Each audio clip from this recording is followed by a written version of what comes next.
वो वहाँ पर इको टूरिज्म से ले सकते हैं।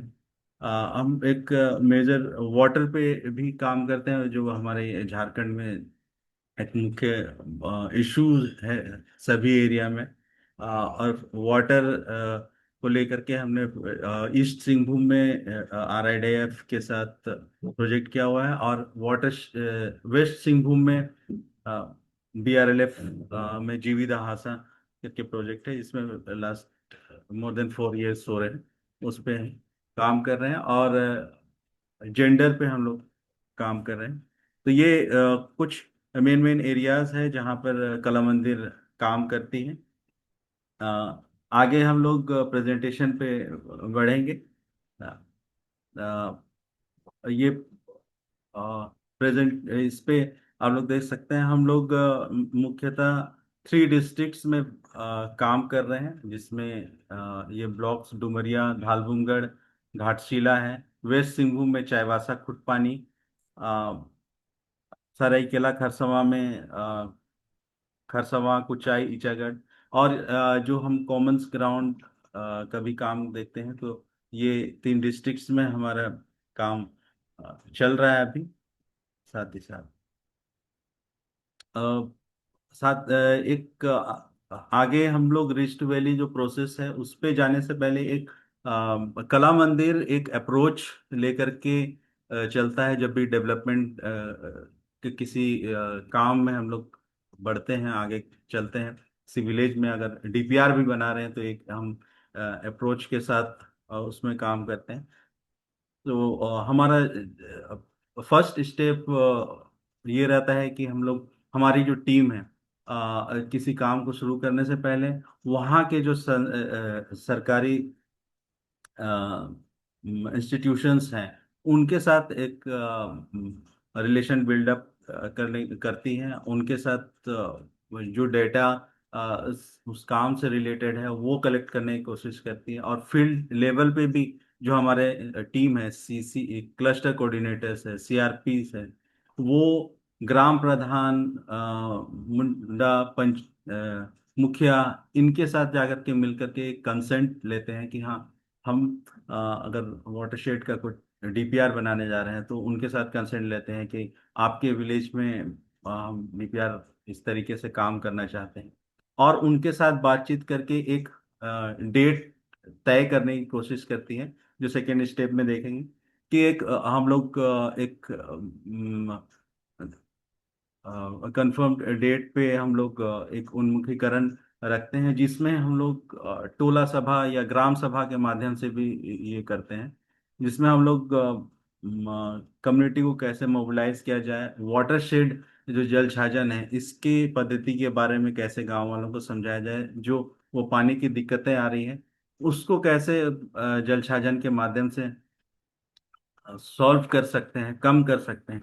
और एक हम लोग वहाँ पर एक अभियान के तरीके से चलते हैं कि धरो हाथ चलो साथ। सिर्फ इस तरीके से नहीं कि हमारा प्रोजेक्ट है हम लेकर के चल रहे हैं, बल्कि गांव वालों को, जो कम्युनिटी है उनको साथ लेकर के चलते हैं, ताकि उनका एंगेजमेंट भी उसी तरीके से आगे बढ़ता जाए। और जो भी प्रोजेक्ट या जो काम चल रहा है उनके साथ उनका जुड़ाव बना रहे। काम में हम हमेशा यही कोशिश रखते हैं कि वहाँ की महिलाओं की भागीदारी ज़्यादा से ज़्यादा हो सके। आगे चल कर के महिलाओं को कुछ इंस्टीट्यूशन बिल्डअप हम कर सकें। वहाँ पर कौन लोग हैं जो आगे चल कर के इम्प्लीमेंटेशन के दौर आएगा, तो वहाँ पर काम करने वाले मजदूर कौन हैं उनकी पहचान करते हैं। और साथ ही साथ जब हम प्लानिंग फेज में आते हैं, योजना जब हम निर्माण के फेज में आते हैं, तो इसको हम लोग जल छाजन पद्धति की, जल छाजन जो रिच टू वैली प्रोसेस है, उस प्रोसेस में हम लोग प्लानिंग में जाते हैं। और प्लानिंग में जो भी स्कीम्स लिया जाता है वो उसी के अकॉर्डिंग लिया जाता है। और ये भी हम लोग वहाँ पर कोशिश करते हैं कि एक इंस्टीट्यूशन वहाँ पर बिल्डअप हो, और जिसमें हम जैसा हम कहते हैं कि हम वहाँ पर मल्टी एक्टर्स जो है उनको एक प्लेटफॉर्म पर लेकर के आए, मैप का फॉर्म करें, तो आप देख रहे हैं कि ये इस स्टेप पे हम पीआरआई मेंबर्स को भी लेकर के आए, कुछ सेविका दीदी है, इनको एक साथ एक जगह लेकर के आए ताकि ये मुद्दा है उनका उनको भी समझ में आए, और इस डीपीआर प्लानिंग प्रोसेस में उनका भी इंगेजमेंट उसी तरीके से हो, और आगे चल करके काम की गुणवत्ता, जो क्वालिटी वर्क हो वो अच्छी तरीके से हो। इसके लिए हम लोग टेक्निकल ट्रेनिंग्स भी वहाँ के कम्युनिटी से लेकर के, अगर जो सुपरवाइजर्स हैं, मेट हैं, तो उनको भी हम टेक्निकल ट्रेनिंग्स देते हैं ताकि सुपरविजन अच्छी तरीके से हो, काम का इम्प्लीमेंटेशन अच्छी तरीके से हो। और ड्यूरेशन, जब काम का एग्जीक्यूशन होता है तो उस वक्त चूंकि ये मनरेगा के कन्वर्जेंस में हम सारा काम देखते हैं, तो वहाँ पर जो लोग काम कर रहे हैं उनका मास्टर रोल निकल रहा है, भुगतान सही हो रहा है या नहीं, इन सब चीज़ों पर भी ध्यान दिया जाता है। और जब काम कंप्लीट होता है तो उसका एक क्वालिटी वर्क के लिए एक कमिटी भी फॉर्म होती है जो निगरानी समिति की तरीके से रहती है, जिसमें हमारे स्टाफ, हमारी टीम, पंचायत से पीआरआई टीम, ये सारे लोग मिलकर के उस काम को देखते हैं। और ये जो वाटरशेड स्ट्रक्चर्स जो भी वहाँ पर कंस्ट्रक्टेड होते हैं, उसका उद्देश्य सिर्फ हमारा ये नहीं रहता है कि वहाँ पर सिर्फ पानी, हमें बारिश के पानी है उसको हमें रोकना है या रखना है, उससे हम लाइवलीहुड में किस तरीके से ट्रांसफॉर्म करें, और जो कम्युनिटी है उनका इनकम उससे किस तरीके से इन्हांस हो, वो हमारे हमेशा प्रयास और प्लानिंग में ये चीज रहती है। आगे देखेंगे, हम डीपीआर बनाते हैं तो हमारी टीम किस तरीके से जो लैंडस्केप है उस चीज को समझती है। तो इसमें कुछ पिक्चर्स है, इसके माध्यम से मैं समझाना चाहूँगा कि एक कैपेसिटी बिल्डिंग वाटरशेड का दिखाया जा रहा है, जिसमें कम्युनिटी है, और हम कुछ फ्लैग्स और इस इन सब के माध्यम से उन्हें समझाते हैं कि ये जल छाजन क्या होते हैं। और ईपीआरए प्रोसेस हम करते हैं कम्युनिटी के साथ, जिसमें एक मैप लेकर के जाते हैं उस गांव का, और उनके द्वारा ही चिन्हित करवाते हैं कि आपकी जमीन कहाँ पर है, आपको किस एरिया से दिक्कत होती है, कहाँ पर मिट्टी का कटाव ज्यादा है, पानी का बहाव किस तरह से आता है, ये हम गांव वालों के साथ ही जानते हैं, और वो मैप में मार्किंग करते हैं। इसे हम ईपीआरए प्रोसेस में लेकर के आते हैं। साथ ही साथ वो ये भी देखते हैं कि जो ये प्रोसेस हम कर रहे हैं उनका इंगेजमेंट बना रहे, इसलिए हम अलग अलग एक्टिविटीज इस तरीके का कुछ करते हैं जो उनको उत्साहित रखें।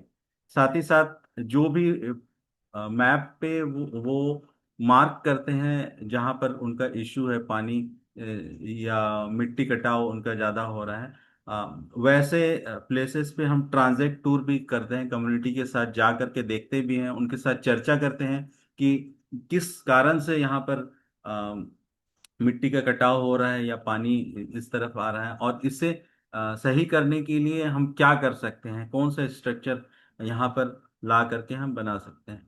तो इस तरीके से एक लैंडस्केप को भी हम लोग जानने की कोशिश करते हैं, और ये सारा प्रोसेस के दौरान कुछ डेटा इंफॉर्मेशन गांव के तरफ से हम कलेक्ट भी करते हैं, और जिस गांव का डीपीआर बनाते हैं उस गांव का हम एक प्रोफाइल इस तरीके से हम लोग बनाते हैं, जैसा आप देख रहे हैं, ब्लॉक पंचायत है, वहाँ हाउस होल्ड कितने हैं, टोला कितने लोग काम करने वाले हैं, इस तरीके की जो इंफॉर्मेशंस है वो सारा कलेक्ट करके एक हम गांव का एक प्रोफाइल बनाते हैं। और जो भी इंफॉर्मेशन हमने ईपीआरए ट्रांजेक्ट टूर के दौरान लिया था, हमारे जो जीआईएस एक्सपर्ट्स हैं वो एक डिजिटल मैप्स बनाते हैं ताकि गांव के सामने या फिर कहीं पर भी हमें शो करना है या फिर डीपीआर बनाने में हमें मदद मिले, इसके लिए हम लोग कुछ मैप्स बनाते हैं। इसमें सबसे पहले लोकेशन मैप एक होता है, आप देख रहे हैं, मैं बहुत ज़्यादा इसमें डीपली एक्सप्लेन नहीं करूंगा, टाइम कंसर्न है। ब्लॉक का मैप है, ब्लॉक बाउंड्री है जिसमें बीच में एक गांव का दिखाया गया है। सेकेंड वाला विलेज मैप है, इसमें हम देख सकते हैं कि किस तरह उस विलेज का एलिवेशन पॉइंट कितना है, run of, water run of किस तरफ से हो रहा है। तो इससे हमें मदद मिलती है आगे डीपीआर बनाने में और प्लानिंग को अच्छी तरीके से समझने में। सोशल मैप ईपीआरए की ड्यूरेशन में ही हम लोग गांव वालों के साथ, कम्युनिटी के साथ बनाते हैं, जिसे हम डिजिटल फॉर्म में लेकर के आते हैं। इसमें वाटर रिसोर्स कहाँ कहाँ पर है वो मार्किंग करते हैं, कि पहले से वाटर अवेलेबिलिटी कहाँ पर, वाटर स्ट्रक्चर्स गांव में बहुत सारे बने रहते हैं, तो कहाँ पर वाटर अवेलेबिलिटी उसकी कैसे रहती है, इन सारी चीज़ों की इंफॉर्मेशन हम मैप में भी लेकर के आते हैं। वह और डीपीआर बनाने में सबसे बड़ा मदद मिलता है हमें, लैंड यूज किस तरीके से है वहाँ का, जो गांव का जमीन है उसका यूसेज किस तरीके से हो रहा है, फॉरेस्ट लैंड वहाँ पर कितना है, एग्रीकल्चर लैंड कितना है, वेस्ट लैंड कितना है, इस तरीके के इंफॉर्मेशंस ये हम लोग मैप में डालते हैं। क्लासिफिकेशन, लैंड क्लासिफिकेशन भी डालते हैं, वहाँ उस गांव में किस तरीके का जमीन है, टाड़ जमीन या दो जमीन है। उस तरीके के इंफॉर्मेशंस हम इस मैप में डालते हैं, जिससे हमें डीपीआर प्लानिंग में मदद मिलती है। और जब डीपीआर बन जाता है तो कुछ इस तरीके से मैप दिखता है, जिसमें आप डॉट्स देख रहे होंगे। ये डॉट्स अलग अलग वाटरशेड स्ट्रक्चर्स हैं, वो बेस्ड ऑन लैंड, जिस तरीके का अपलैंड है या लोलैंड है, उस तरीके की से स्कीम्स इस तरीके से यहाँ पे हम लोग करते हैं। नेक्स्ट हम लोग ये पूरा प्रोसेस वाटरशेड प्रोसेस से हम लोग करते हैं, जिसे हम ridge to valley process concept बोलते हैं। चोटी से, हिंदी में हम चोटी से घाटी बेसिकली बोलते हैं। ये एक डेफिनेशन है, बट हम गांव में गांव के लोगों को समझाने के लिए हम साधारण शब्दों में इस तरीके से हम लोग वाटरशेड को वो समझाते हैं, कि जो पानी दौड़ता है उसे हम चलना सिखाते हैं, और जो पानी चल रहा होता है उसे हम जहाँ रुकना है वहां पर हम रोकते हैं। और ये पूरा वाटरशेड प्रोसेस के थ्रू से होता है। जो वर्षा की बारिश होती है, वो हमेशा सबसे जो अपर वाला पार्ट होता है, अगर वहां पर पहाड़ है तो सबसे पहले पहाड़ में गिरती है, या वहां पर कोई अप लैंड है तो वहां गिरती है, और वो जिस तरफ ढलान है उस तरफ बहती हुई आती है। और साथ ही साथ बहने के दौरान वो वहां के जो मिट्टी है उसका कटाव करते हुए, साथ में लेते हुए, वो आगे नदी या नाला में मिल जाती है। तो इस तरीके से जो मिट्टी का कटाव होता है, और तो जो भी वहां पर खेत है वो तोड़ते हुए उसको नुकसान पहुंचाते हुए वो पानी निकल जाती है। इसको पूरा ट्रीटमेंट के लिए या इस को ठीक करने के लिए ये वाटरशेड प्रोसेस से हम इसको अप्लाई करते हैं। ये आप एक डायग्राम देख रहे होंगे। ये एक वाटरशेड को हम समझने की कोशिश करते हैं इस डायग्राम के थ्रू से। ये अपर पार्ट रिज है, इधर वैली है। इसमें आप ब्लू लाइंस देख रहे होंगे, अलग अलग लाइंस यहाँ पर आ रहे हैं और एक कॉमन पॉइंट पे मीट होते हैं। तो ये अलग अलग लाइन जहाँ पर एक कॉमन पॉइंट पे मीट कर रहे हैं, वो एक एरिया हम पकड़ते हैं एक वाटरशेड की तरीके से। और इस वाटरशेड एरिया का जो अपलैंड है, जो अपर पार्ट है, उसमें अपलैंड स्ट्रक्चर्स का हम प्लान करते हैं। और जो नीचे वाला पार्ट होता है उसमें हम लोलैंड जो वाटरशेड स्ट्रक्चर्स आता है उसको हम प्लान करते हैं। आगे हम लोग देखेंगे कि वाटर जो भी स्ट्रक्चर्स, हम वाटरशेड स्ट्रक्चर्स की बात कर रहे हैं, उस वाटरशेड स्ट्रक्चर्स कौन से लैंड में हम किस तरीके का स्ट्रक्चर्स को हम प्लान करते हैं, उस चीज को हम लोग देखेंगे। ये वाटरशेड एक्टिविटीज है, ये अपलैंड से लेकर के लोलैंड तक की एक्टिविटीज है। इसमें स्लोप आप देख रहे होंगे 25% ऐसे है, मोर देन 25% जहाँ पे स्लोप है। बेसिकली ये एकदम फॉरेस्ट या पहाड़ है गांव में, तो वो उस एरिया में रहता है, ठीक पहाड़ के नीचे वाला एरिया, जहाँ 25% का स्लोप होता है, जहाँ वाटर रन ऑफ बहुत ज़्यादा स्पीड होती है, वहाँ पे सीसीटी बनाते हैं, सीसीटी का प्लान करते हैं। इसका फुल फॉर्म होता है कंटिन्यूअस कंटूर ट्रेंच। आगे हम लोग पिक्चर्स में भी देखेंगे कि ये स्ट्रक्चर्स दिखते कैसे हैं। उसके बाद उससे नीचे जो लैंड आती है, जिसका स्लोप 15 to 25% रहता है, इसमें एससीटी, और यहाँ पे भी सीसीटी का भी हम लोग प्लान करते हैं। एससीटी स्टैगर्ड कंटूर ट्रेंच होती है, और सीसीटी कंटिन्यूअस कंटूर ट्रेंच। उसके नीचे फिर हम लोग आएंगे तो ये स्लोप 5 to 15% जहाँ पे स्लोप आती है, यहाँ ये वाला जमीन हम लोग बेसिकली टाड़ वाला जमीन हम लोग बोलते हैं। इसमें हम लोग वैट टीसीबी करते हैं, और जहाँ पानी की उपलब्धता है वहाँ पर हम लोग प्लांटेशन का भी प्लान करते हैं। एक 30-40 मॉडल हम लोग करते हैं, और 5% मॉडल का भी हम लोग प्लान करते हैं। हम लोग देखेंगे आगे पिक्चर्स में, देखेंगे ये सारे जो भी स्ट्रक्चर्स मैं बता रहा हूँ ये दिखते कैसे हैं।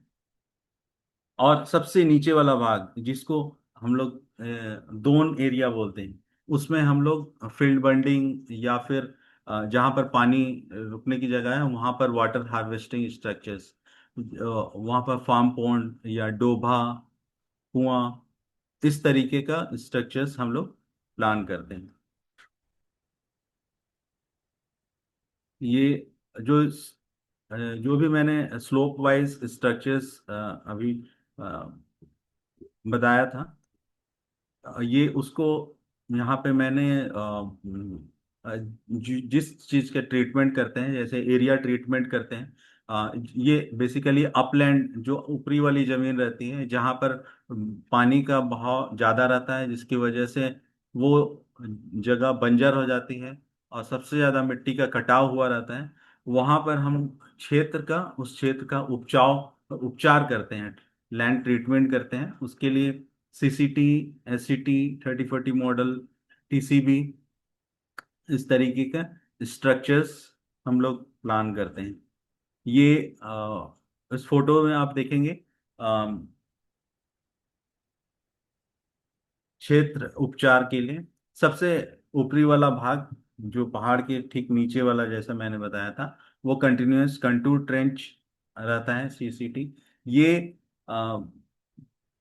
2 फीट 2 फीट चौड़ा रहता है, 2 फीट गहरा रहता है, और ये कंटिन्यूअस लाइन की तरीके से रहता है। अगर दूर से देखें तो ये अ, एक माला की तरीके से दिखता है। अगर कोई पहाड़ है उसके नीचे बनाया गया है, तो ये कंटिन्यूअस नीचे जहाँ तक स्लोप आती है 15% तक, वहां तक कंटिन्यूअस ये बनाया जाता है। उसके नीचे वाला भाग उससे कम स्लोप है, जहाँ पर 15 to 25 15% का भी स्लोप है, तो वहां पर स्टैगर्ड कंटूर ट्रेंच हम लोग बनाते हैं। ये 6 फीट लंबा रहता है, इसका चौड़ाई 2 फीट रहता है, और गहरा 2 फीट। और बीच में एक बंद जगह दिया जाता है। उसके बाद फिर ये छोड़ छोड़ करके दिखता है।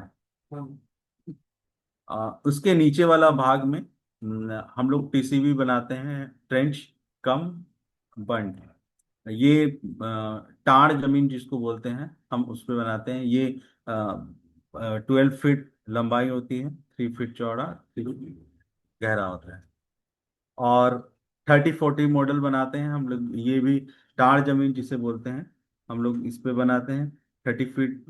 इस पे जो स्ट्रक्चर बनता है वो 7 फीट 7 बाय 7 फीट का रहता है, और निचला वाला भाग 5x5 इस तरीके से रहता है। और 30-40 मॉडल इसलिए बोलते हैं कि जो स्लोप होता है वो जिस तरफ से ढलान होती है उस तरफ 40 फीट होता है, और उसके निचले वाला भाग में 30 फीट, इस तरीके से। बेसिकली ये स्ट्रक्चर जो टाड़ वाली जमीन है उसको आगे चल करके खेती लायक बनाने के लिए इस तरीके से बनाया जाता है। ये भी, जिसे हम यहाँ पर मेड़बंदी भी बोलते हैं, ये खेत में खेत का जो मेड़ है उसको मजबूत करने के लिए इसके लिए बनाया जाता है। और प्लांटेशन है, इसके द्वारा भी जो मिट्टी का कटाव है उसको रोकने के लिए प्लांटेशन का प्लान किया जाता है। नेक्स्ट हम लोग नेक्स्ट पार्ट एक क्षेत्र उपचार का हम लोग ने देखा। अब जब बारिश पानी आता है तो ऊपरी क्षेत्र से जहाँ पर बहाव ज्यादा रहता है वो एक अपना बारिश हमेशा पानी हमेशा अपना एक रास्ता बनाता हुआ जाता है, और वो रास्ता धीरे धीरे मट्टी का साइड का मट्टी कटाव करते करते वो बड़ा क्षेत्र लेता है, और जिससे जो अगल बगल के खेत है वो भी नाले का रूप लेते जाते हैं, और साथ ही साथ वहाँ का जो उपजाऊ वाला क्षेत्र होता है वो कट जाता है। तो इसके लिए भी वाटरशेड में प्लानिंग की जाती है, जिससे गली प्लगिंग, लूज बोल्डर स्ट्रक्चर, इस तरीके का स्ट्रक्चर्स का बनाया जाता है। ये पिक्चर्स में आप देखेंगे गली प्लगिंग, ये बेसिकली ये सीमेंटेड नहीं, पत्थर से इसको जहां पर पानी का बहाव ज्यादा हो रहा है जिस नाले से, वहां पर एक प्लगिंग करते हैं। अ, आप पिक्चर्स में देख सकते हैं, जिससे पानी का बहाव कम होता है, पूरा रुकता नहीं, कम होता है। लूज बोल्डर स्ट्रक्चर्स हैं, यहाँ पे भी पत्थर से बनाया जाता है। ये थोड़ा से समतल वाले जगह पे, जहाँ पर पानी नाले की तरीके से बह रहा है, वहाँ उस तरीके से इसको बनाते हैं। फिर रॉकफिल डैम एक है, और संकेन पॉन्ड एक बनाते हैं, जिसमें जो पानी है इसे बेसिकली एक पॉन्ड की तरीके से, छोटा पॉन्ड की तरीके से जहाँ पर पानी जमा हो सके, उस तरीके से बनाया जाता है, ताकि वहां से फिर इरिगेशन का भी काम हो। और नाला बंड का भी उपचार होता है, जहाँ से नाला कोई उस तरीके से है तो उसे बंडिंग करके उस पानी को वहां पर रोक दिया जाता है। और गैबियन चेक डैम, ये चेक डैम है जिसे इस तरीके से बनाया जाता है। ये बेसिकली ये पूरा ड्रेनेज लाइन जो है उसका जो पानी नाला बना करके मट्टी का कटाव करके एक बड़े नाले का रूप ले ले लेता है, उसके उपचार के लिए इसे इन सारे स्ट्रक्चर्स को बनाया जाता है। और आगे हम देखेंगे, हमने देखा कि क्षेत्र उपचार हमने कर लिया, लैंड ट्रीटमेंट, पानी का जो ड्रेनेज से बह रहा था उसके ट्रीटमेंट के लिए हमने कुछ स्ट्रक्चर्स प्लान किए।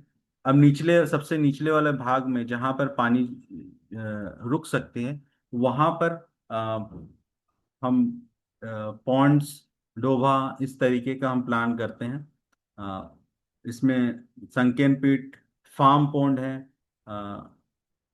फिर मिनी पर्कुलेशन, जो बड़ा वाला क्षेत्र है अगर वहां पर, तो वहां पर चेक डैम का भी प्लान करते हैं।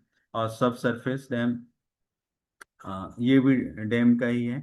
तो ज्यादातर मुख्यतः झारखंड में हम फार्म पॉन्ड और डोभा, इस तरीके का स्ट्रक्चर्स का ही हम लोग प्लान करते हैं, और इरिगेशन वेल का जहाँ पर पानी रुक सकता है। तो ये रिच टू वैली प्रोसेस में हम मेनली ये स्ट्रक्चर्स को हम लोग इस 3 पार्ट्स में हमने डिवाइड किया था।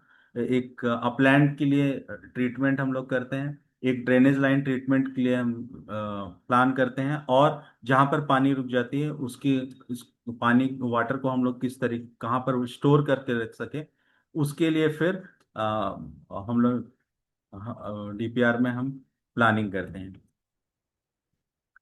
ये सारा जो भी वाटरशेड है, स्ट्रक्चर्स हम इम्प्लीमेंट जब करते हैं तो इसको हम लोग मनरेगा के कन्वर्जेंस में करते हैं। और ये मनरेगा का प्रोसेस यहाँ पर मैं थोड़ा एक्सप्लेन करना चाहूँगा, जिसमें साथ ही साथ जो कला मंदिर का रोल रहता है उसे भी मैं डिफाइन करूँगा।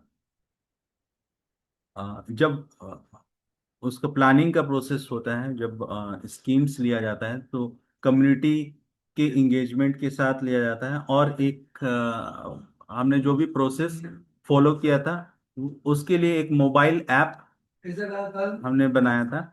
हाँ, इस मोबाइल ऐप को ओडीके ओडीके ऐप के थ्रू से हम लोग एक प्लानिंग, सारे फार्मर्स का हम लोग डिटेल्स ले करके वाटरशेड प्रोसेस से कौन सी जगह पे कौन सी स्कीम्स हम ले सकते हैं, उस स्कीम्स को हम लोग ओडीके से स्टोर करते हैं। और इसमें कला मंदिर का रोल रहता है कि कम्युनिटी को हम लोग किस तरीके से मोबिलाइज करें, ताकि वो प्लानिंग प्रोसेस में पूरा वाटरशेड प्रोसेस से ले सकें। जब सारे स्कीम्स आ जाते हैं, टेक्निकल उसका अप्रूवल हो जाता है, तो सारे स्कीम्स को ग्राम सभा से अप्रूवल लेनी होती है। और इसमें कला मंदिर असिस्ट करती है कि वहाँ की ग्राम सभा में वो भी शामिल हो। और स्कीम्स वहाँ पर एक्सप्लेन करने की जरूरत होती है कि पर्टिकुलर XYZ बेनिफिशियरी का जो भी स्ट्रक्चर लिया गया है उसका आगे चल करके यूसेज कैसे होगा, उनको फायदा कैसे होगा। तो ग्राम सभा में इस तरीके से कला मंदिर अपना रोल निभाती है। जब इम्प्लीमेंटेशन होता है अप्रूवल के बाद, जब ब्लॉक्स में इम्प्लीमेंटेशन फेज में आती है, तो जिसके जगह पे काम होनी है, जिसकी जमीन पे काम होनी है, वहां पे उनका कंसर्न लेने के लिए डॉक्यूमेंटेशन की जरूरत पड़ती है। और उस डॉक्यूमेंटेशन के दौरान बहुत बार किसान या जो भी बेनिफिशियरी है वो ठीक से चीजों को नहीं समझ पाता है और उसे लगता है कि अ, म- उसका जमीन ले लिया जा रहा है। तो ऐसे में कला मंदिर वहां पर आकर के फिर से चीजों को एक्सप्लेन करती है, समझाती है। अ, और आगे नेक्स्ट प्रोसेस में जब ब्लॉक में जाती है तो वो स्कीम्स वर्क कोड ओपन होता है। वर्क कोड ओपन होने के बाद एडमिनिस्ट्रेटिव सैंक्शन उस स्कीम के लिए आता है। टेक्निकल सैंक्शन जो वहाँ के ब्लॉक के इंजीनियर्स होते हैं उनके द्वारा दिया जाता है। और जब इम्प्लीमेंटेशन आता है तो वहाँ पे लेबर्स, मनरेगा लेबर्स कौन काम करेंगे, उसका वर्क डिमांड पंचायत में जाए, इसके लिए जो हमारी टीम है वो हेल्प करती है, मोबिलाइज करती है टोला सभा और छोटे मीटिंग्स के थ्रू से लेबर्स को मनरेगा में काम करने के लिए मोटिवेट भी करती है। वर्क ड्यूरिंग वर्क एग्जीक्यूशन के ड्यूरेशन पे सही तरीके से क्वालिटी वर्क जिस तरीके से प्लान किया गया था उसके अकॉर्डिंगली काम हो रहा है या नहीं, इसकी मॉनिटरिंग भी करते हैं। साथ ही साथ वहाँ पे जो लेबर्स काम कर रहे हैं उनका मास्टर रोल सही से फिलअप हो रहा है, भुगतान हो रहा है, इन सारी चीज़ों पर भी जो भी सुपरवाइजर्स होते हैं, मेट्स होते हैं, उनका जो हैंड होल्डिंग सपोर्ट की जरूरत पड़ती है, तब कला मंदिर वहां पर आकर के उन्हें सपोर्ट प्रोवाइड करती है। तो इस तरीके से मनरेगा का जो पूरा प्रोसेस है, फ्रॉम स्कीम प्लान करने से लेकर के इम्प्लीमेंटेशन तक, कला मंदिर अपना रोल बीच में निभाती है, ताकि काम सही तरीके से हो और एक क्वालिटी वर्क हो, जिससे वाटरशेड प्रोसेस के थ्रू से वहाँ पे जो समस्या है वाटर की वो सॉल्व हो सके और एक एम्प्लॉयमेंट जनरेशन भी अ, हो सके। इस पे काम करती है। आगे हम लोग देखेंगे कुछ पिक्चर्स हैं जो अपलैंड ट्रीटमेंट के लिए हमने काम किया था। अ, ये टीसीबी का मैंने दिया था, ट्रेंच कंबाइंड, वो उसका पिक्चर है, आप फर्स्ट वाला पिक्चर में देख रहे होंगे। SCT एक है, और सेकेंड पिक्चर पे आप देख रही हैं SCT बनाया हुआ है। नीचे वाले में प्लांटेशन का है, पॉन्ड का। इस तरीके का हम लोग हमने काम किया हुआ है अपलैंड ट्रीटमेंट के लिए।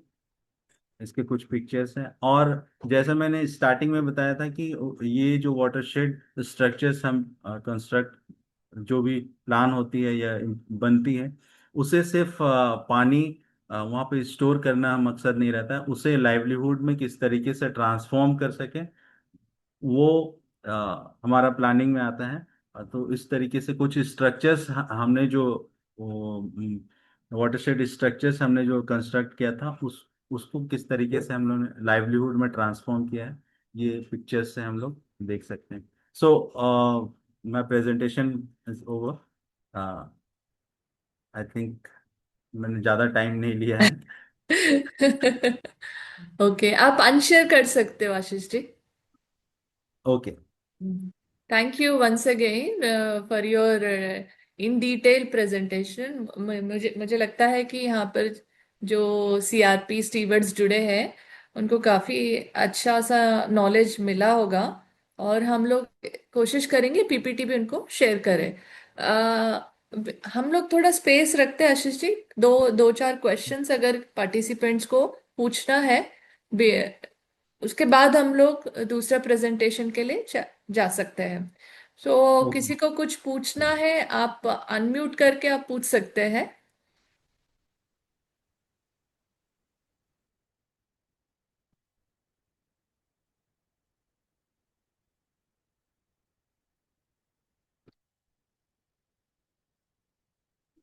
Hello. Yes please. Yes. Manoj बोल रहा हूँ रिलायंस फाउंडेशन हाँ से। हाँ जी। हाँ अच्छा, मनोज। ये अभी जो प्रोसेस हो रहा था, ये MG नरेगा में जिस तरीके से हम विलेज लेवल से डिमांड आती है, हम ब्लॉक लेवल से जो लेके उसको फिर डिस्ट्रिक्ट लेवल से एडमिनिस्ट्रेशन, ये जो सारा कुछ वर्क जो आपने दिखाया था, ये सारा कुछ लेबर से था या मशीनरी से भी किया था? मतलब जिस तरीके से जो फोटो मेरे को शो हो रही थी, दिख रही थी, उसमें कुछ ऐसा तो नहीं था मशीनरी भी यूज हुई है या लेबर पार्ट ही नहीं, इसमें? ये कंप्लीट लेबर पार्ट से ही हुआ है, मशीनरी वर्क का नहीं था। हाँ, इस स्ट्रक्चर्स मैंने समझाने के लिए कुछ कुछ स्ट्रक्चर्स में फोटो डाले हैं, बट जो भी लास्ट में इम्प्लीमेंटेशन के मैंने फोटोज दिखाए थे, वो सारे हम्म। बाय लेबर्स भी हुआ है, मनरेगा लेबर्स। ओके। ये संगन गली आपने जो एक बताया था, संगन पॉन्ड, है ना? वो वो भी नरेगा से? जी। हाँ, जी। Okay okay. नहीं, काफी अच्छा है था आपका प्रेजेंटेशन। और ये मतलब हम भी इसको थोड़ा यूज कर सकते हैं राजस्थान के केस में, जिस तरीके से जो रिस्ट टू वैली अप्रोच, तो अपन टॉप टू बॉटम अप्रोच की वो बात कर रहे हैं। तो सभी जगह तो क्या है कि सर वाटर साइड अप्रोच में काम नहीं हो पाता है, लेकिन एरिया ट्रीटमेंट या ड्रेनेज लाइन ट्रीटमेंट को लेकर ही अपन फोकस कर सकते हैं। तो हाँ, काफ़ी हेल्पफुल रहेगा ये अगर प्रेजेंटेशन भी अगर शेयर हो जाता है तो। Thank you. Sure sure. Hello. और हाँ जी बताइए। या this is Daniel from Rajasthan, Pratapgarh Rajasthan. या प्लीज डैनियल।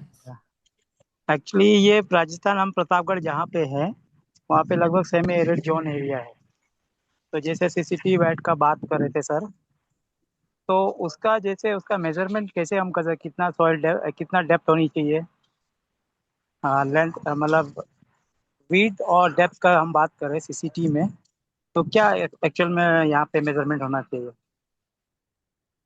उसका वो कितने एरिया पे आप स्ट्रक्चर्स, एक तो ये रहता है कि कितने एरिया पे वो, सपोज मैंने वहाँ पर पिक्चर्स में भी लिखा था 1000 RFT। तो वो कितना वहाँ पर खड्डे कितने बनेंगे, वो डिपेंड करता है कि कितना एरिया पे हम लोग किस तरीके से काम कर रहे हैं। और एक स्ट्रक्चर का एक स्टैंडर्ड वो साइज है उसका। जैसे SCT है, तो SCT का size length 6 feet, 2 feet wide उसका चौड़ाई होता है, 2 फीट गहराई होता है। तो ये एक स्टैंडर्ड साइज है ये सभी जगह इस तरीके से लगती है।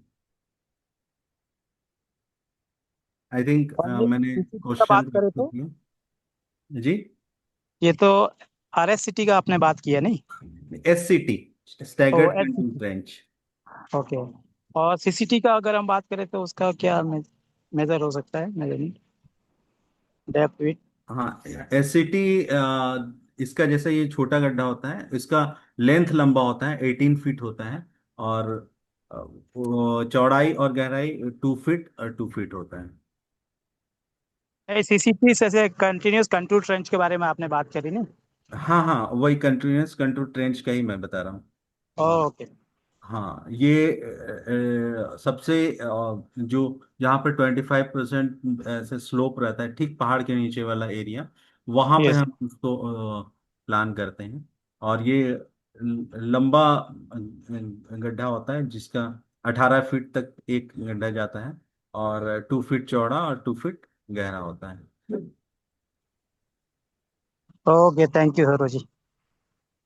Thank you. ओके, नमस्ते जी। हाँ हाँ जी, शंकर जी बोलिए। हाँ Shankar ji. Oh thank you Ashish ji, आपका जो सब MGNRG में किया है हमारा वो उड़ीसा कलाहंडी में वो CCT का इसे प्रोजेक्ट तो नहीं हुआ। वो गली प्लगिंग भी नहीं है, ओनली स्टैगर स्ट्रेंथ थोड़ा जगह में हो रहे हैं।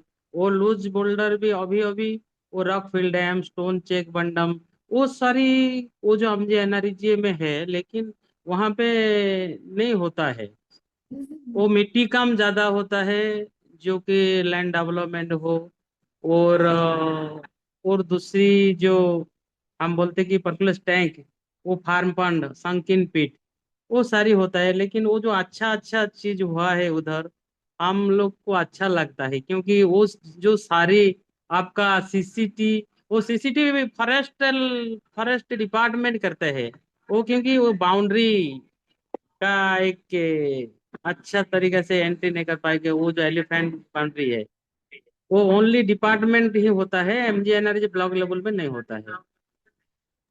वो सारी चीज आपका जो जो लिया है वो अच्छा लगा है, लेकिन वो उड़ीसा में उस इतना नहीं अप्रूव हो रहे हैं।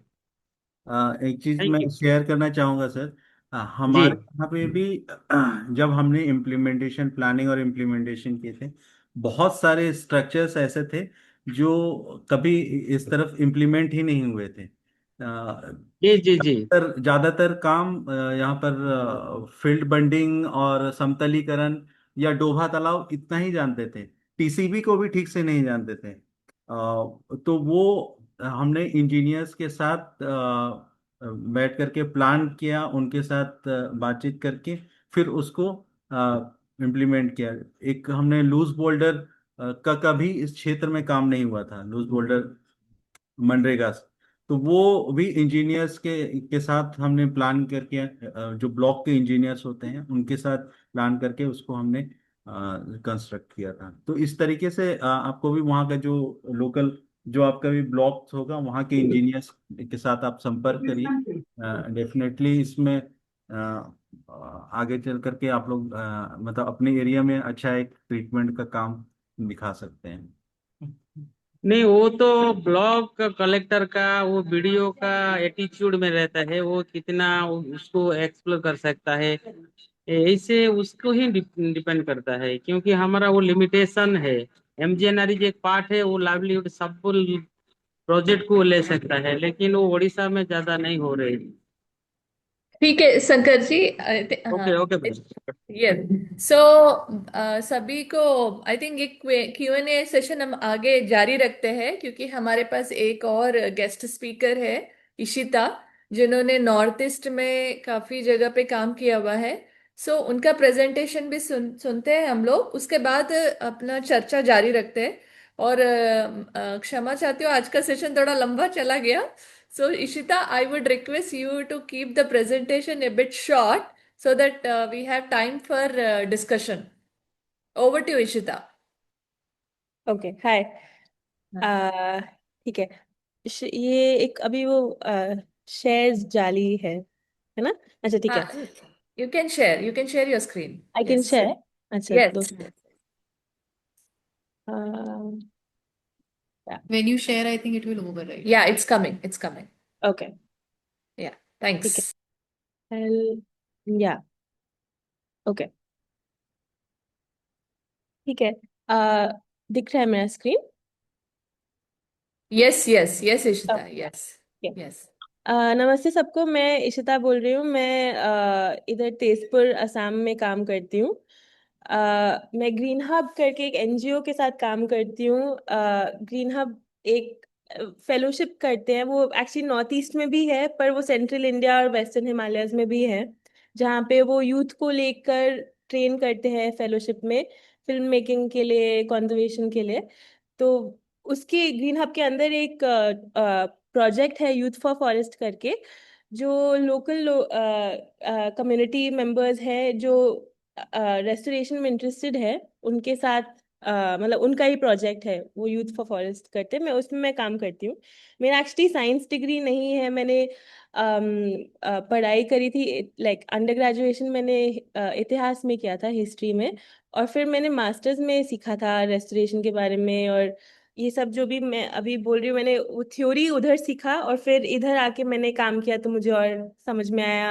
हैंड्स ऑन काम करके लोगों के साथ तो मैं ऐसे मैं मतलब ट्रेनिंग नहीं करती लोकल कम्युनिटीज जो है उनका खुद का रेस्टोरेशन प्रोजेक्ट चल रहे हैं काफी और मैं उनके साथ काम करती हूँ और उनसे सीखती हूँ और जहाँ मैं कुछ इनपुट दे सकती हूँ मैं देती हूँ तो ये जो फोटो है ये कार्बी आंगलोंग असम से है जहाँ हमारा एक प्रोजेक्ट साइट है मैं आगे चलती हूँ अभी थोड़ा टाइम कम है क्योंकि जिस थोड़ा कॉन्टेक्स्ट देने के लिए आप सबको पता ही है कि अभी स्थिति दुनिया में ग्रेट नहीं है एक प्लानिटरी बाउंड्रीज फ्रेमवर्क करके है जिसमें वो रिसर्च करा कि दुनिया में क्या क्या चीज़ें हैं जो ठीक चल रही है क्या क्या चीज़ें ठीक नहीं चल रही है तो उन्होंने 2009 में और 2025 में 2 असेसमेंट्स किए हैं और भी करे थे एक्चुअली जिससे पता चला कि 2009 में 7 बाउंड्रीज में से 3 ऑलरेडी क्रॉस हो चुके थे और अभी 2025 में 9 बाउंड्रीज में से 7 क्रॉस हो गए मतलब काफी आपने देखा होगा डिफॉरेस्टेशन हो रहा है माइनिंग हो रहा है एयर पोल्यूशन बहुत है पानी का हालत खराब है सॉइल का हालत खराब है तो ऐसा मतलब अलग अलग जगहों में क्राइसिस चल रहा है पर अच्छा काम भी चल रहा है एंड उसमें से एक अच्छा काम है रेस्टोरेशन रेस्टोरेशन इसी जो प्रॉब्लम ऑफ डिफॉरेस्टेशन है पेड़ कट रहे हैं और जंगल खत्म हो रहे हैं घास लाइक ग्रासलैंड खत्म हो रहे हैं इसी प्रॉब्लम को ठीक करने के लिए रेस्टोरेशन है रेस्टोरेशन बेसिकली मतलब होता है कि रीस्टोर करना जो था पहले उसको वापस लाना अम तो वो पहले कौन सा पहले क्योंकि 100 साल पहले अलग था 200 साल पहले अलग था 500 साल पहले अलग था तो ये क्वेश्चन थोड़ा सा मुश्किल है आंसर करना कि हम किस स्थिति तक रिस्टोर कर रहे हैं जैसे कि अभी हमारा एक लैंड है उस लैंड का हालत ये है उस लैंड को 200 साल पहले वो कैसा दिख रहा था वो जानना मुश्किल है ना पर रेस्टोरेशन में मेहनत ये हम करते हैं कि हम रिकवर कर पाए कुछ चीजें लिखा हुआ है जैसे कॉम्पोजिशन फंक्शन स्ट्रक्चर और डायनामिक्स मतलब एक जो लैंड है उसमें क्या क्या उगता था वो जो चीजें उगती थी वो एक दूसरे के साथ कैसे इंटरेक्ट करती थी जैसे कुछ पेड़ दूसरों पेड़ों पे डिपेंडेंट होते हैं कुछ पेड़ कुछ बर्ड्स कुछ पेड़ों पे डिपेंडेंट होती हैं कुछ चिड़िया है ना तो मतलब वो जो एक स्ट्रक्चर है जो जंगलों में दिखता है जाकर वो इस जगह पे जहाँ अभी खत्म हो रहा है खत्म हो गया है उस उधर वापस लाने का कोशिश उसको रेस्टोरेशन बोलते हैं और उसका गोल मेन गोल ये होता है कि एक इकोसिस्टम को वैसा बना दे कि वो खुद वापस रिकवर कर पाए जैसे कि अगर अम, मतलब उसमें हमें बार बार जाना ना पड़े बार बार जाके प्लांटेशन ना करना पड़े उधर की चिड़िया वापस आ जाए तो डिस्पर्सल मतलब बीज का चिड़ियों के साथ खुद हो जाए है ना जानवर वापस आ जाए तो जंगलों में फिर जंगल हमारे इंटरवेंशन के बिना खुद चलेंगे जैसा वो चलते थे पहले ये हुआ रेस्टोरेशन एंड उसमें काफी थ्योरी है अलग अलग मैं आपको सबकी चीजों के साथ बोर नहीं करूंगी पर कुछ कुछ की कॉन्सेप्ट्स है, कुछ की प्रोसेसेस हैं, अगर हम उनको सीख लें, उनको समझ ले कि क्यों करना है और कैसे करना है, तो काम ज्यादा अच्छा होता है ना। जैसे कि रेस्टोरेशन में एक सबसे बड़ी चीज है कि हम जहाँ पे काम कर रहे हैं उधर का ही लोकल पौधा हम उगाए, मतलब नेटिव स्पीशीज मतलब जो उधर का ही है। तो इसमें भी काफी डिबेट चलता है कि जैसे टमाटर तो इंडिया में था नहीं, नीम भी इंडिया में था नहीं, पर वो नीम अभी इतने सालों से है कि वो हमारा कल्चर का पार्ट बन गया है, हमारे अ, जगह का पार्ट बन गया है। तो काफी इन चीजों में भी डिबेट चलता है। पर मोटा मोटा हमें ये याद रखना है कि ऐसा नहीं होना चाहिए कि पहाड़ों का पेड़ हमने लगा दिया है कहीं और, है ना। तो लोकल स्पीशीज वही होता है कि जो उधर का था पहले। एक तो हुआ लोकल स्पीशीज, दूसरा हुआ डाइवर्स स्पीशीज, मतलब एक एक पौधा नहीं लगाना है, बस एक तरीके का पौधा नहीं लगाना है, अलग अलग तरीके के पौधे लगाने हैं। जैसे आप जंगल आपने बचपन में देखा होगा, या मतलब बचपन में आपने जो जंगल देखा होगा उसमें पूरा एकदम अलग अलग चीजें साथ में मिलकर वो रहती थी, है ना।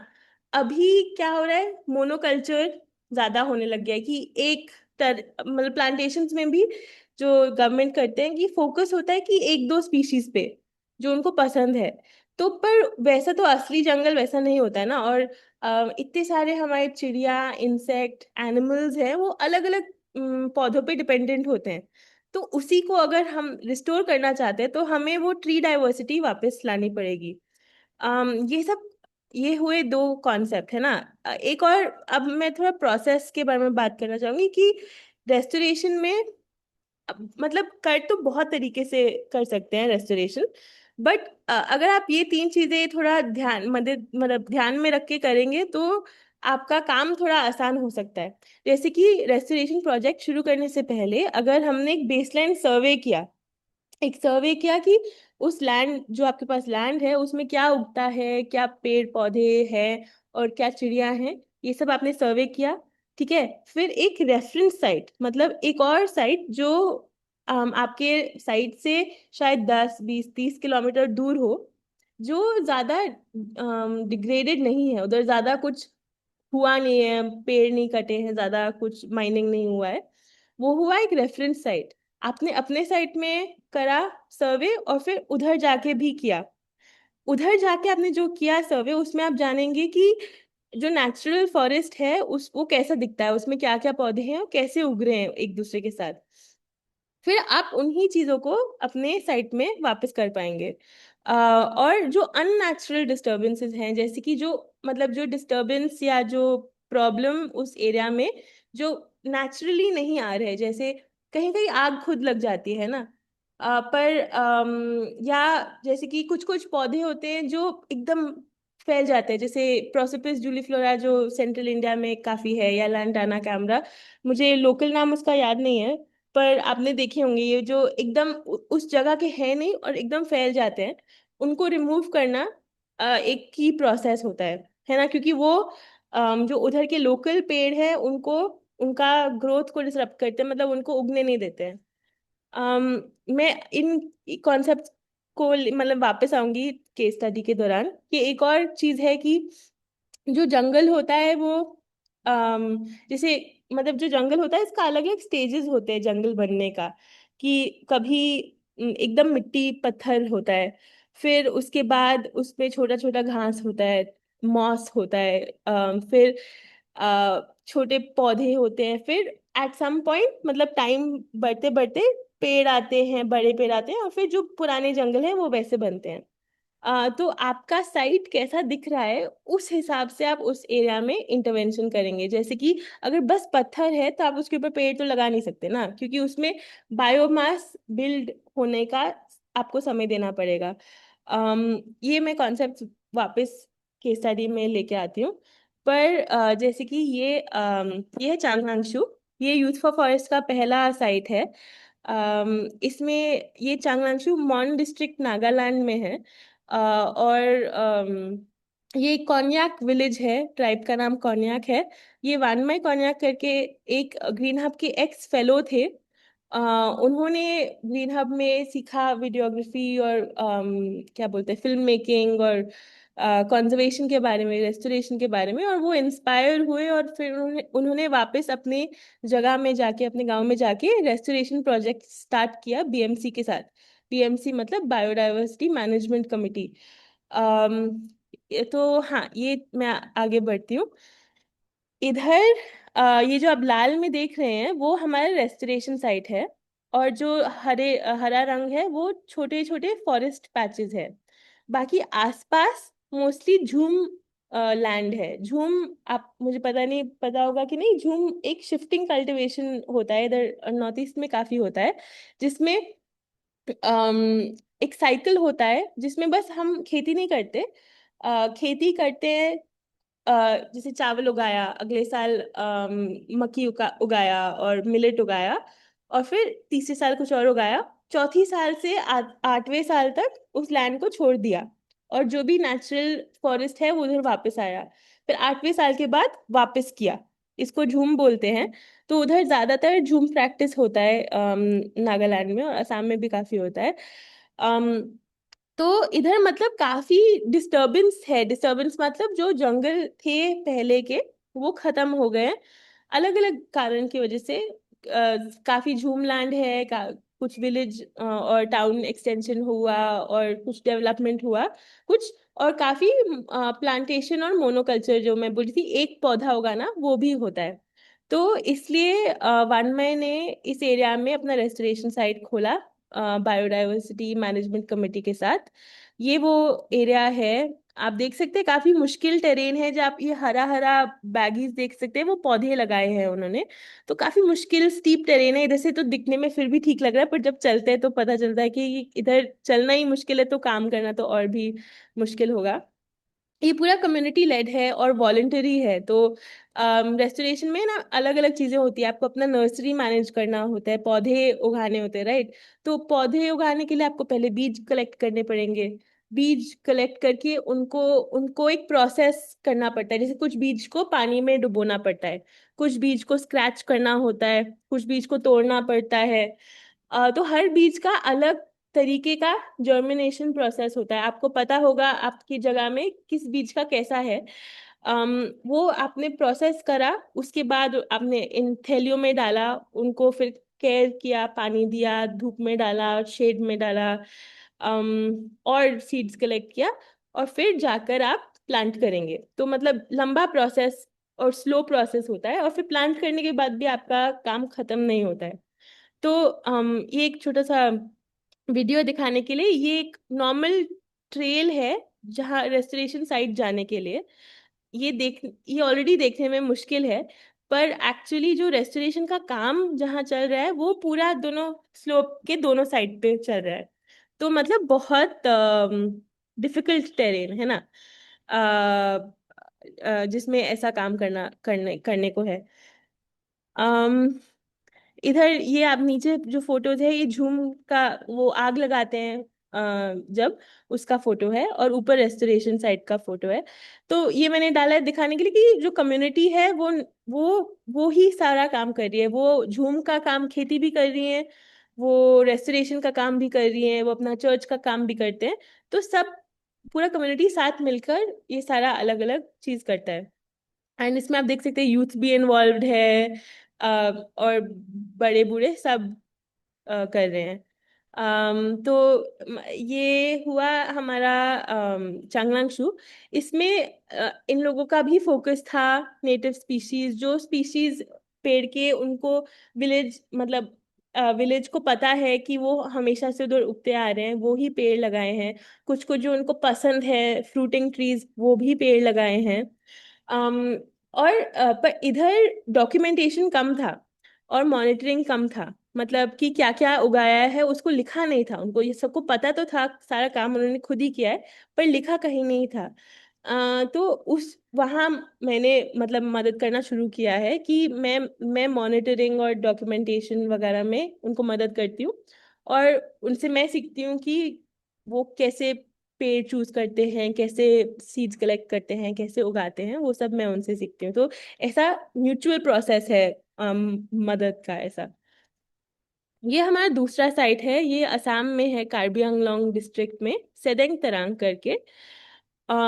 यहाँ आप देख सक आपको देखेंगे तो पता नहीं क्या पता चल रहा होगा कि जंगल है कि नहीं। एक्चुअली जो सामने और राइट साइड पे दिख रहा है पेड़, वो सब रबर प्लांटेशन है। लेफ्ट साइड पे सारा दूसरा पाम का प्लांटेशन है। और इस तरफ पीछे जहां से मैंने फोटो खींचा है, वो हमारा रेस्टोरेशन साइट है। ये जॉय हिंद करके एक ग्रीन हब के फेलो थे वापस, उन्होंने ये साइट स्टार्ट किया था।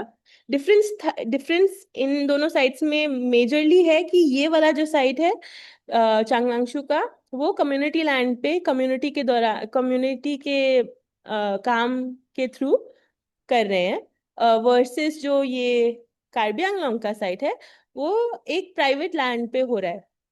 ये लैंड राइट्स का इशू भी इम्पोर्टेंट है, और मैं आऊंगी इसके ऊपर वापस। अम ये हमारा सेदेंग तेरांग कार्बी आंगलोंग का एक ऊपर से फोटो लिया है। आप जहाँ मैंने एरोज लगाए, आप देख सकते हैं कि ऐसे फिंगरप्रिंट जैसा डिजाइन है। ये सब रबर प्लांटेशंस है ना। तो जो येलो में शेड लिखा है, वो हमारा रेस्टोरेशन साइट है। और बाकी सब या तो रबर प्लांटेशंस हैं, या मोस्टली मतलब डिफॉरेस्टेड लैंड है, मतलब उधर पेड़ खत्म है, या उधर एग्रीकल्चरल लैंड है। तो मतलब जो इस एरिया में कार्बी आंगलोंग में, जहाँ लोग मानते हैं कि बहुत जंगल है, असम का हिली रीजन है, अभी भी जाएंगे लोग तो उनको लगेगा कि जंगल तो है, बट एक्चुअली आप देखेंगे तो आपको समझ में आएगा कि वो ऐसा है। और ये क्या है, ये है हमारे रबर के प्लांट्स। आपको दिख रहे होंगे काले काले रंग के ऐसे बकेट जैसा, हर पेड़ पे वो रबर कलेक्ट करता है। इसमें और इसमें डिफरेंस ये है, जो मैं शुरू में बोल रही थी, species, ecosystem structure, dynamic composition. मतलब पेड़ लगाना ही बस रेस्टोरेशन नहीं हुआ, प्लांटेशन रेस्टोरेशन नहीं हुआ। क्यों? क्योंकि इधर आप देख सकते हैं, इधर बस पेड़ खड़े हुए हैं, है ना, तो शायद कुछ बेनिफिट होगा, क्योंकि इधर इधर दीवारें नहीं है, पेड़ है, कुछ तो बेनिफिट होगा, है ना। पर आप देख सकते हैं नीचे कुछ उग नहीं रहा है, मतलब कोई श्रब्स ज्यादा है नहीं। मिडिल स्टोरी मतलब बीच में भी कुछ ज्यादा उग नहीं रहा है, बस सीधा सीधा पेड़ है। इस एरिया में बर्ड्स भी कम हैं, बटरफ्लाईज भी कम है, और गर्मी भी ज्यादा है। और हमारे रिसर्च से हमें पता चलता है कि इधर सॉइल क्वालिटी भी अलग है, और वाटर का कंटेंट, मतलब सॉइल में से पानी सारा ये रबर खींच लेता है। तो वर्सेस ये जो हमारा रेस्टोरेशन साइट है, आप देख सकते हैं यहाँ पे अलग अलग तरीके के पेड़ हैं, वो अलग अलग तरीके से स्ट्रक्चर किए हैं, मतलब क्योंकि वो मतलब ऐसा ही दिखता है ना जंगल, जो ऊपर भी पौधे हैं, नीचे बीच में भी है, नीचे भी है, ऊपर से भी लाइन आ रहे हैं। और इधर थोड़ा सा मतलब गर्मी भी थोड़ी सी कम होती है। तो ये जो डिफरेंस है, ये इम्पोर्टेंट है हमें समझना। रंग में भी डिफरेंस है, हर चीज में डिफरेंस है। ये टीम है जिन्होंने स्टार्ट किया था ये प्रोजेक्ट, पूरा सब मिलके बहुत मेहनत करके। मैं आपको दिखाती हूँ। जैसे कि रेस्टोरेशन मेहनत का काम है, फ्रॉम जो चीजें उधर की नहीं है उनको निकालना, टू ये गड्ढे बनाना, टू पौधों को लाना दूर से, पानी लाना, उधर ही खाना, उधर ही सोना, और फिर उधर ये एंड में राइट साइड पे आप नीचे देख सकते हैं, एक हमारा एंड प्रोडक्ट होता है, एक छोटा सा पौधा उग रहा है जमीन में। और उधर भी कहानी खत्म नहीं होती है ना, क्योंकि वो पौधे को भी ध्यान रखना पड़ता है, चेक करना पड़ता है वो सरवाइव कर रहा है कि नहीं। जहाँ की मेरा काम आता है, मैं मॉनिटर करती हूँ कि कैसी स्थिति है उन प्लांट्स की जो उगाए गए थे। किया जा सकता है कि वो बेटर हो, उसका सर्वाइवल बेटर हो।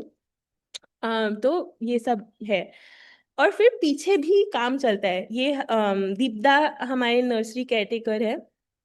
तो नर्सरी में पहले सीड्स कलेक्ट करके लाओ। सीड्स को, जैसे मैंने बोला, अलग अलग ट्रीटमेंट होता है हर सीड का, वो एक्सपीरियंस से लोगों को पता होता है कि किसके लिए क्या होता है। आजकल थोड़ा ऑनलाइन सोर्सेज भी है जिसमें हम सीख सकते हैं। खाद बनाते हैं हम, खाद लगाते हैं, फिर पौधे लगाते हैं, और फिर उसको मॉनिटर करते हैं कि पहली बार आपने सीड लगाया और कितने टाइम बाद वो जर्मिनेट हुआ, कितने टाइम बाद वो उगा, उसका पहला जो क्या बोलते हैं, पत्ता, कितने टाइम बाद। और फिर उसको उगने देते हैं, उसको उसका ख्याल रखते हैं, और फिर उसको ये ब्लैक बैग्स में डालकर उनको आइडेंटिफाई करके रखते हैं। फिर जब वो इनफ हाइट का हो जाता है तब उसको रेस्टोरेशन साइट में जाके लगाते हैं।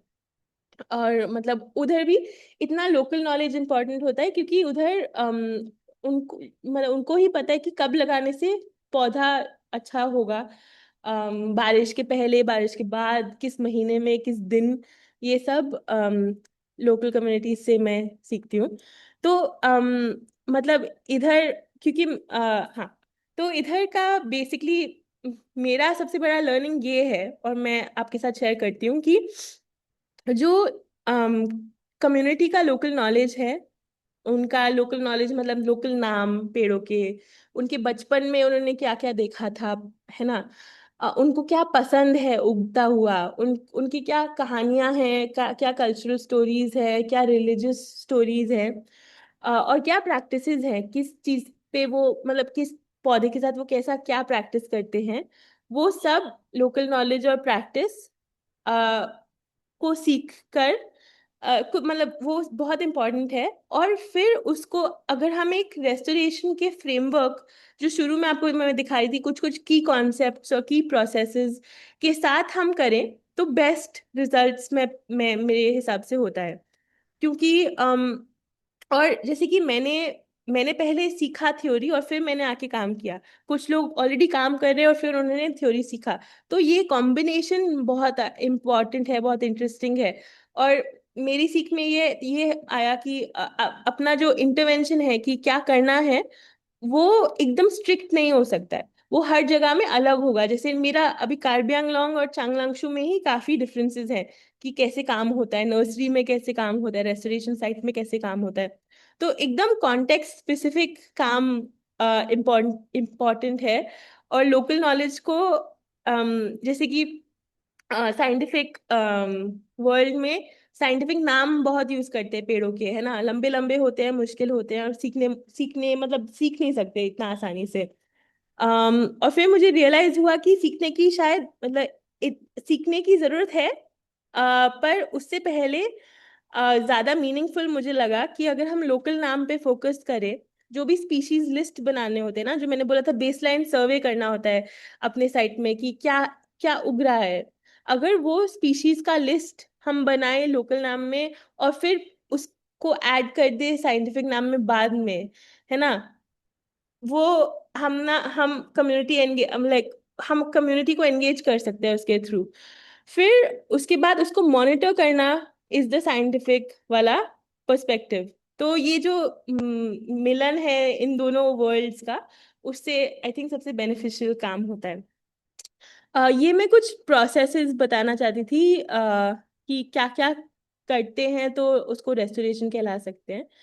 जैसे कि आपने पहले साइट आइडेंटिफाई किया कि किस एरिया में आपको करना है रेस्टोरेशन, है ना, फिर उधर की लैंड राइट्स बहुत इंपॉर्टेंट है कि आपके पास किसके पास है राइट्स, किसके पास कौन एक्सेस कर सकता है उस लैंड को, कौन ओन करता है, और मतलब कौन उसमें से चीजें निकाल सकता है, कौन डाल सकता है, ये सब होना बहुत इम्पोर्टेंट है। क्योंकि काफी बार रेस्टोरेशन का काम चल रहा होता है और फिर वो अगर प्राइवेट लैंड हुआ तो वो मतलब किसी की भी विशेष के हिसाब से खत्म भी हो सकता है ना।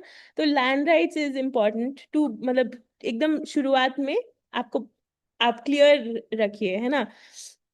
फिर आपने अपना साइट का एक सर्वे किया, है ना, अगर एक बॉटनिस्ट लेकर, एक लोकल इंसान लेकर, क्या क्या पेड़ हैं का लिस्ट बनाया, क्या क्या पेड़, वो पेड़ एक दूसरे के साथ कैसे इंटरेक्ट करते हैं, उसके मेथड्स होते हैं, आप देख सकते हैं ऑनलाइन कैसे करते हैं बेसलाइन सर्वे। कुछ लोग प्लॉट्स बना के करते हैं, स्क्वायर प्लॉट्स, जंगल में 20 बाय 20 मीटर के प्लॉट बना के उसके अंदर क्या क्या उग रहा है। अगर पूरे लैंड में से आपने 10% ऑफ द एरिया का सर्वे किया, तो आपको एक पिक्चर मिल सकता है कि वो एरिया में क्या क्या उग रहा है, कैसे उग रहा है।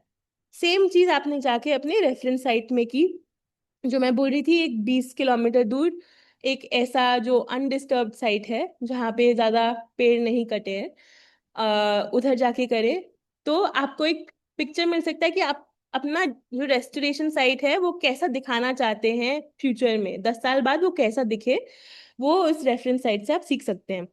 फिर मेरे लिए इम्पोर्टेंट था सोशल सर्वे भी, कि मतलब कम्युनिटी के साथ जाके सर्वे करने को, समझने के लिए कि कम्युनिटी को क्या चाहिए, क्या पसंद है। और उससे ज़्यादा इम्पोर्टेंट ये भी था कि मतलब उतना ही इम्पोर्टेंट ये भी था कि कम्युनिटी का रिलेशनशिप क्या है लैंडस्केप के साथ, वो उनके बचपन में दिखता कैसा था वो एरिया, अब कैसा दिखता है, उनको क्या चाहिए, ये सब सोशल सर्वे में पता चल सकता है। फिर आप मतलब नर्सरी डेवलप करो, है ना, जिसमें आपने बस, हम लोग तो जैसे हमारा नर्सरी इधर आप देख सकते हैं, हमने बैम्बू का ऐसे छत बनाया, ऊपर ग्रीन नेट लगाया, बैम्बू का करके मिट्टी डाला, खाद डाला, और रोज में सीड्स लगाए, और उन सीड्स का आइडेंटिफिकेशन मार्क वो जो टिन में लिख दिया।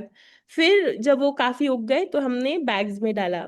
आजकल एक्चुअली बायोडिग्रेडेबल बैग्स भी आते हैं, आजकल बायोडिग्रेडेबल नेट्स भी आते हैं, तो आप इस चीज को और भी बेहतर तरीके से और भी एनवायरमेंटली फ्रेंडली तरीके से कर सकते हैं। फिर आपने नर्सरी डेवलप किया, सीड्स कलेक्ट किए, आप जाने कहाँ कहाँ से सीड्स आपने कलेक्ट करना है, वो आपने एक प्रोसेस बनाया है कि अच्छा हर जून में मुझे पता है कि मैं इस पेड़ का सीड कलेक्ट कर सकती हूँ इस एरिया से।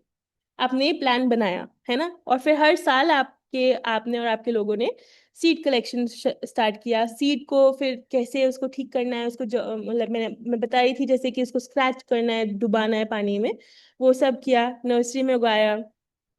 अम, फिर जब वो उग गया तो आपने जाके पेड़ों को लगा दिया जंगल में। जंगल उसको बोलेंगे रेस्टोरेशन, एक्टिव रेस्टोरेशन। दूसरी चीज हुई डीवीडिंग, जो वीड्स होते हैं जो मैं बोल रही थी, जो उस जगह के नहीं होते हैं पेड़ पौधे, जैसे लैंटाना कैमरा जो फैलता है जोर से और जंगल को खत्म करता है, उन चीजों को निकाला। और कोई अननेचुरल डिस्टरबेंस है, जैसे बहुत पोल्यूशन हो रहा है, बहुत प्लास्टिक किसी ने फेंका हुआ है, उस सब को मैनेज किया। या अगर ग्रेजिंग की वजह से आपका रेस्टोरेशन साइट में प्रॉब्लम आ रहा है तो आप boundary. Ishita, we have hard stop for 5 minutes next, huh? Okay, it's last slide.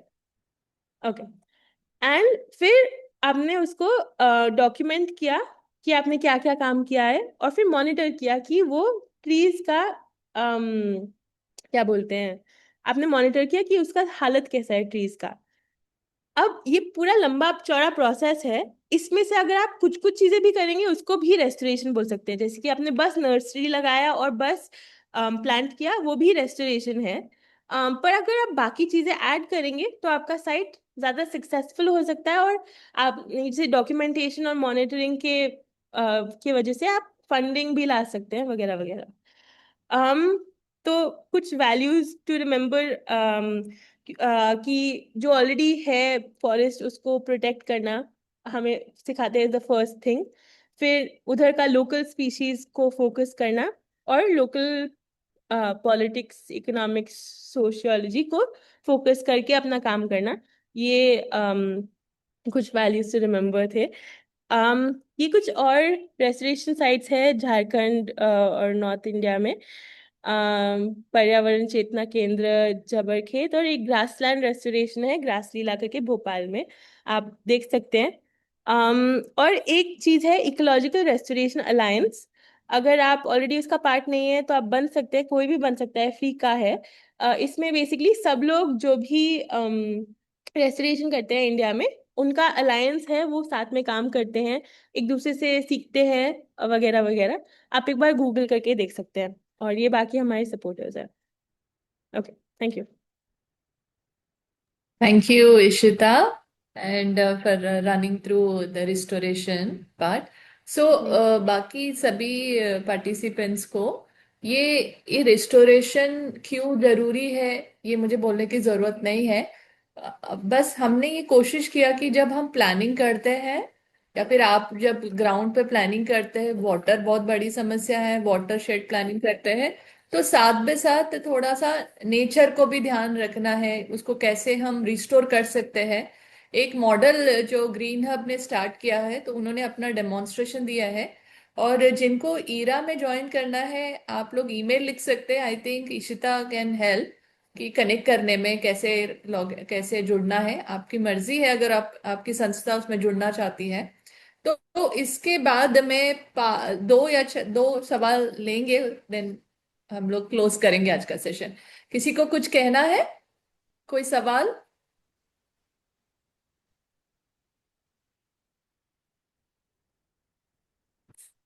कोई सवाल हो, कोई अपना रिफ्लेक्शन या फिर कोई सजेशन?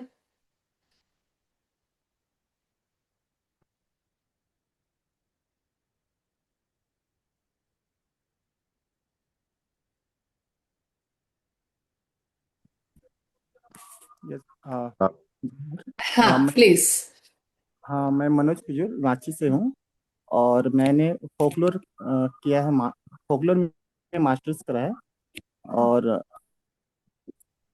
जैसे अभी बताया गया, अ, ये कि चेतना संस्था है, पर्यावरण चेतना संस्था केंद्र झारखंड में, वो किस लोकेशन पे है, मैं जान सकता हूँ क्या? ओ सर, मेरे को एक्चुअली एग्जैक्ट लोकेशन नहीं पता है, पर गूगल पे मिल जाएगा आसानी से। मैं गूगल करके भी बता सकती हूँ आपको। अ, ओके ओके। हाँ जी, मेरे को बस ये पता है कि ये संस्था है, और ये मुझे ईआरए से ही पता चला था एक्चुअली। आप ऑल्सो ईआरए के वेबसाइट पे और भी अलग अलग रेस्टोरेशन साइट्स को देख सकते हैं। Okay, thank you.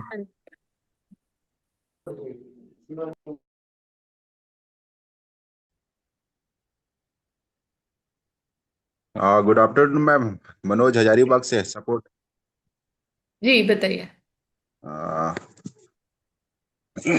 पहले तो दोनों टॉपिक आज बहुत ही शानदार रहा सर, वाटर शेड और ग्रीन हब का जो कार्यक्रम है। और जरूरत है, यहाँ पर भी सभी जगह जरूरत है। हम लोग को बहुत मोटिवेट मिला है, एक अच्छा टॉपिक लेके आए हैं। और और वही मैम से जानना चाहेंगे, निशिता मैडम जो थी, जो बता रही थी, तो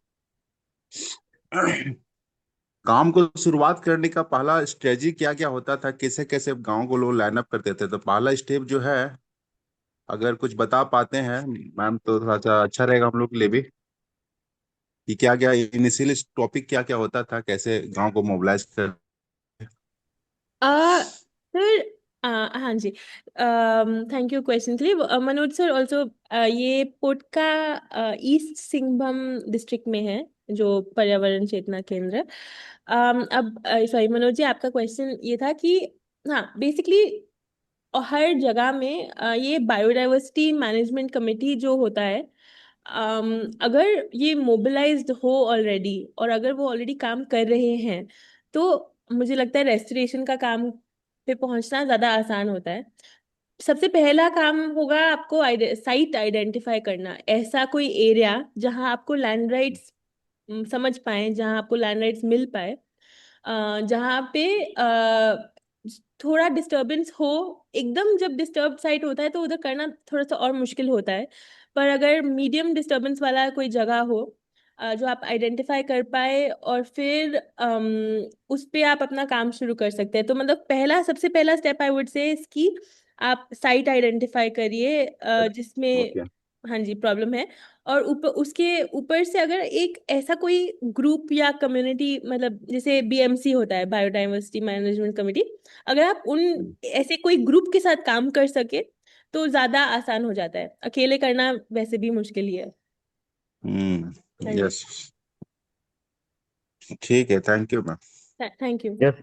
यस मैम, एक मेरा भी है, मनोज। अच्छा, ये राजस्थान केस की अगर बात करें तो कॉमन रेस्टोरेंट को लेकर कुछ चैलेंजेस आते हैं, जैसे प्रोटेक्शन को लेकर आ गया, या इंक्रोचमेंट को लेकर आ गया ना। तो इस तरीके के इश्यूज को किस तरीके से फुलफिल कर सकते हैं? और एक जब आप प्रेजेंटेशन कर रहे थे, तो जिस तरीके से रेस्टोरेशन को अपन डेवलप कर रहे हैं, तो कुछ ना कुछ बायोमास का भी इंक्रीज हुआ होगा, तो बायोमास का आपका कहीं ना कहीं दिखा नहीं, मतलब जिस तरीके से प्रेजेंटेशन में था। सर, थोड़ा सा आपका आवाज तो कम था। अम, ओके। मैं मतलब राजस्थान के, यस यस मैम, मैं राजस्थान केस की बात करूँ तो कॉमन रेस्टोरेंट और को एफर्ट को लेकर कुछ फेस चैलेंजेस इश्यूज करने पड़ते हैं। तो इसको किस तरीके से रिजोल्व किया जा सकता है कम्युनिटीज के साथ में? हाँ और आपके जो प्रेजेंटेशन में था एक रेस्टोरेशन को लेकर अच्छा काफी था, बट इसमें बायोमास को लेकर रिलेटेड नीड दिखा मेरे को, तो इसमें इसको कैसे और जोड़ सकते थे अपन? हाँ जी सर, जैसे कि हर जगह का अलग चैलेंज होता है और उसको अलग तरीके से ही फेस करना होता है। जैसे नागालैंड में सबसे बड़ा चैलेंज है वो टेरेन का। बहुत मुश्किल टेरेन है, बहुत हिली है और बारिश भी होता है, उधर पहुंचना ही बहुत मुश्किल है। और तो आई थिंक मतलब सॉल्यूशंस एकदम कॉन्टेक्स्ट स्पेसिफिक होते हैं। मैं जैसे कि चांगलांगशू में कम्युनिटी मेंबर्स साथ मिलकर डिसाइड करते हैं कि अगर प्रॉब्लम आ रही है तो उसका सोल्यूशन क्या हुआ, जैसे रोड को बड़ा करना हुआ वगैरह वगैरह। जो आप बायोमास का बात कर रहे हैं वो भी इम्पोर्टेंट है। तो जब आप सर्वे करते हैं अपना साइट का, तो आपको पता चलेगा कि उस साइट की स्थिति क्या है, उधर अभी सॉइल क्वालिटी कैसा है और कितना लेवल है सॉइल क्वालिटी का कि आप पेड़ उगा सकते हैं कि नहीं। अगर नहीं तो आपको शायद घास से शुरू करना पड़े या छोटे छोटे पौधों से शुरू करना पड़े पेड़ों की जगह। तो हाँ, मैंने आपका क्वेश्चन आंसर किया, मुझे पक्का पता नहीं, आप बताइए। नहीं नहीं, yes okay. Okay, thank you.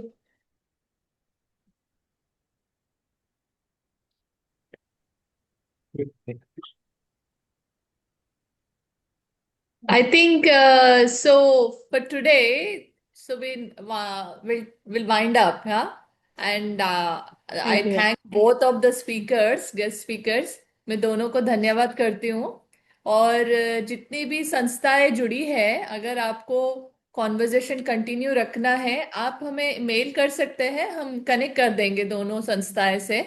And वैसे स्पेसिफिक कोई पॉइंट जो आपको लगता है कवर नहीं हुआ है, तो वो भी आप बताइए। और आप लोगों का कोई सजेशन है जो नेक्स्ट कम्युनिटी ऑफ प्रैक्टिस में होना चाहिए, या फिर इसको भी, जैसे ये रिक्वेस्ट हमें कुछ संस्था से आई थी कि हमारे स्टीवर्ड्स को थोड़ा सा रिच टू वैली के बारे में बताइए, तो इसीलिए हमने ये 1 घंटे का सेशन उसी के लिए रखा था। उसी तरह से अगर आप लोगों की भी कोई रिक्वायरमेंट है, तो ये बेसिकली ओपन लर्निंग प्लेटफॉर्म है। सो बेझिझक होकर आप शेयर कर सकते हैं, सजेशन दे सकते हैं, हम उसको कंसिडर करेंगे। थैंक यू, धन्यवाद सभी को। Thank you. We'll thank also you share thank the you thank you ma'am, madam, thank thank you. You, thank you. Thank you, या थैंक यू। थैंक यू बहुत मैम, अच्छा लगा थैंक यू मैम आपसे all. करके।